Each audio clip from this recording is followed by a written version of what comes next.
Did the government use ChatGPT to write a recent speech? I'm now sold 100%.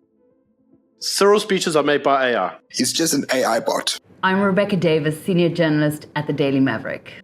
You may have seen a little storm break out online recently over the question of whether the South African government is using AI to write its speeches. This claim was made by a right-wing podcaster in response to a speech given by President Cyril Ramaphosa about education in late November.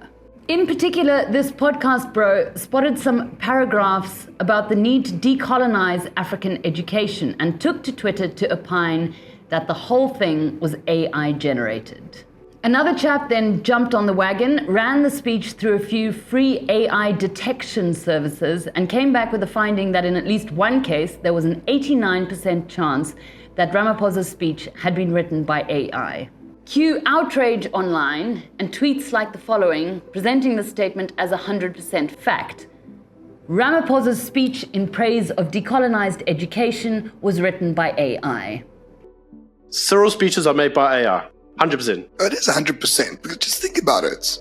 Who in the government in South Africa of Retardanistan can write a speech that makes sense? Literally no one.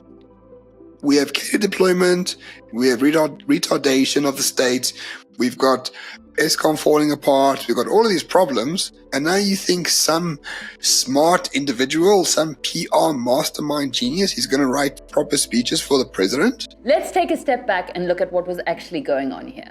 So the speech in question was given by President Cyril Ramaphosa on the 21st of November at the Education International Conference at Sandton in Johannesburg, and it was essentially a welcoming address to delegates. The president's speech on this occasion was, to say the least, nothing special. When you strip out the greetings to various dignitaries, the entire speech amounted to 830 words, which is fewer than the average article on Daily Maverick. All it says, in essence, is that education is important and that teachers are important. And there's also a bit where Cyril recommends some tourist destinations to visit in Joburg. So, dedication to education is quite strong in our government system. But we're also having to face other crises, and this is where your theme also rings so true. It is the kind of mundane address given by cabinet members and government officials at events and conferences like this every single day, and 99% of the time they don't make the news because, frankly, there's absolutely nothing of substance within them. The story of our own country is one of resilience, where communities have united in pursuit of a common cause. And indeed, we find that tends to be the case in many parts of the world.